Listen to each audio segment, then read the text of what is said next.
He said she was toxic, that I deserved better, that he slept with her to prove she wasn't loyal, but all I saw was the man I trusted most destroying the only thing I thought was real. I never thought I'd be telling the story out loud, but here it is. My name is David, and for 3 years I believed I had everything I needed: a steady job in Chicago, a tight circle of friends, and Emily by my side. We'd met at a coffee shop near my apartment, both reaching for the same copy of a paperback novel, and something clicked. From that moment on, I felt like luck was finally catching up to me.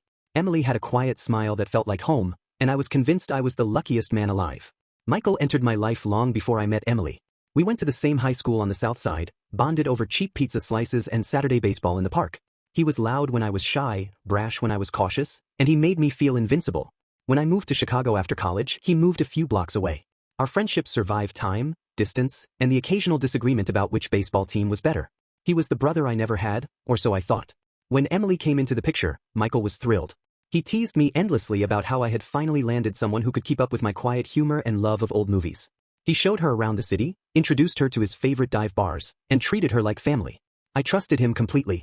Looking back, I see now that he iced me out just enough to create his own bond with her, slipping into moments that should have been ours. He'd volunteer to pick her up when I was stuck at work, linger for dinner when I planned a quiet night in, always ready with a story or a laugh. I didn't notice the shift at first. I was busy, and he was my friend. Small things started to feel off. Emily stopped calling me during the day. When I asked if everything was okay, I believed her reassurances without question. Michael began sending me screenshots of our bank account balances, saying he didn't want us to miss out on splitting rent properly, his voice filled with concern. He even offered to pay for groceries and bills when times got tight. He told me he was doing it because he cared for both of us, because I deserved to succeed without extra financial stress. I thanked him every time, thinking I had the best friend in the world. Over time, Emily's laughter in our apartment felt different. I'd walk into the living room expecting her smile and see her eyes light up when Michael entered through the door. I told myself it was harmless friendship, that adults could be close without anything crossing a line. Michael always made it seem innocent, a joke here or there. I didn't realize how much space he was taking in her life until there wasn't any left for me. I'd sit at the kitchen table, waiting for her at dinner, watching Michael pour her wine and lean in close while I stood awkwardly by the stove. Each time I tried to say something, he'd smooth it over, blame it on my long hours at work or the stress I never seemed to shake off. I began to feel that I was losing Emily, but I couldn't admit it to myself.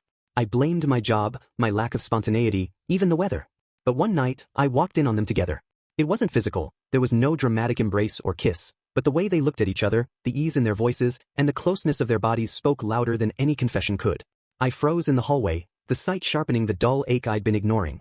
Michael had his arm around her shoulder in a way he'd never had with me, and she leaned into him as if he were the one who always understood her. After that, I demanded an explanation. He told me later that everything he had done, every favor, every late-night chat, was for me. He said I deserved to be with someone who truly cared, someone who would never take me for granted. He convinced himself that this betrayal was his way of protecting me from settling for less than I deserved. Emily stood by him, repeating his words back to me as if they were some kind of shared revelation. I tried to argue, tried to fight for what I thought was ours, but they spoke in unison, a rhythm born of the same lie. I felt trapped between my own confusion and the harsh reality that my best friend had become my worst enemy. In the days that followed, I replayed every conversation, every favor, and every laugh we'd shared. I saw the cracks in their story, the moments I'd overlooked. I realized I had been cast in a supporting role in my own life, replaced by the very person I trusted above all.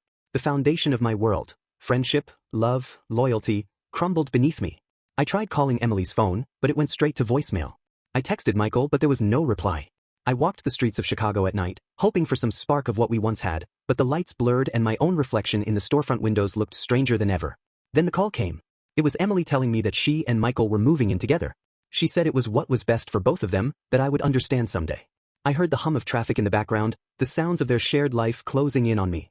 In that moment, I felt a hollow pull in my chest, a grief so deep I could hardly breathe.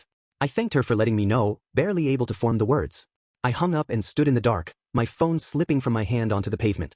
The screen shattered, mirroring how I felt inside, broken, betrayed, and utterly alone. After the phone slipped from my hand, shattering on the wet sidewalk, I sat there until my legs went numb. The cold wind cut through my coat, but I didn't feel it. My world had become a place where voices I trusted whispered lies, and every corner I turned held the shape of their betrayal. I realized then that mourning isn't a single moment, it's a swarm of them, each one a memory laced with regret, anger, and that hollow ache where hope used to live. I spent the next weeks in a daze. I stopped eating regular meals and let my apartment fall into disrepair. Dishes piled up in the sink, laundry heaped in corners. Every time I looked at Emily's coffee mug, her favorite pale blue one that Michael hadn't bothered to wash, I felt bile rise in my throat. I couldn't sleep without nightmares of them laughing together, their shadows merging on the walls of the rooms that should have been our sanctuary. At work, I was a ghost. I stared at spreadsheets and answered emails with a mechanical politeness that fooled nobody. My manager pulled me aside after I missed a deadline. I told him I was fine and turned back to my screen before he could object. But I wasn't fine. Every keystroke felt like a trap, every meeting a reminder that I was still alive, still here, still haunted. One morning, I forced myself to pack a bag and leave the apartment at dawn. I walked without direction through empty streets, stopping at a diner that smelled of frying eggs and stale coffee. I sat at the counter and ordered the biggest omelet on the menu. When the waitress asked if I wanted coffee, I nodded, too tired to speak. I watched the steam rise from the mug and realized I needed more than a cup of coffee, I needed to breathe again. Over the next months, I chipped away at my grief the same way you might hack at a block of ice, in small, precise strokes. I started therapy, because ignoring the pain made it spread. I found a counselor who didn't flinch at my mess or try to blame me for being betrayed. She told me that when someone you love is stolen, the wound isn't just theirs to bear, it cuts you too. Talking it out helped me reclaim pieces of myself I'd given away to guilt and self-doubt. I also returned to the baseball field where Michael and I had played as kids. At first, I couldn't even hold the bat. My hands shook remembering his taunts, his self-righteous smile when he told me he did it all for me. But one Saturday afternoon, I stood at home plate, grit in my cleats and sun beating down, and I swung.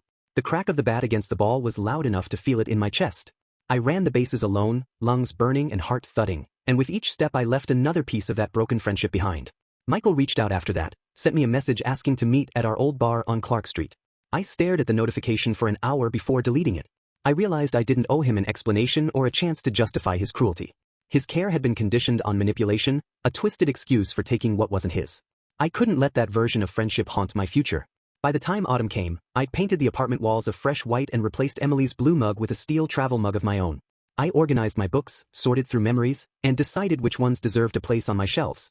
Some went straight to the trash. Others I packed away, sealed in boxes labeled with dates that marked the end of who I used to be. One crisp evening, I met someone new at a poetry reading. Her name was Sarah, a kind voice who wrote about light against darkness. We talked about our favorite poets and the sound of the city at night. When she reached across the table to refill my water glass, I felt a flicker of something I hadn't felt in months, cautious hope. I didn't dive in headfirst this time. I let the moment happen, simple and unforced. I learned that healing doesn't look like a grand gesture or a sudden epiphany. It's in the small choices you make when nobody's watching, buying fresh groceries, going for a run, letting a friend call just to see if you're alive. It's in the day you realize you laughed without forcing a smile, the night you dreamed of something other than betrayal, the morning you hold your own coffee mug and feel at home in your own hands. Michael and Emily's story has ended for me. I don't think about their shared apartment or those screenshots of bank balances that once felt like proof of loyalty. Their voices belong to the past, echoes I no longer chase. Instead, I tell this story now because someone needs to know that even when the ones you trust most cause the deepest wounds, you can choose yourself over their justification. You can let go of a friendship built on lies and rebuild on the truth that you deserve authenticity, and nothing less.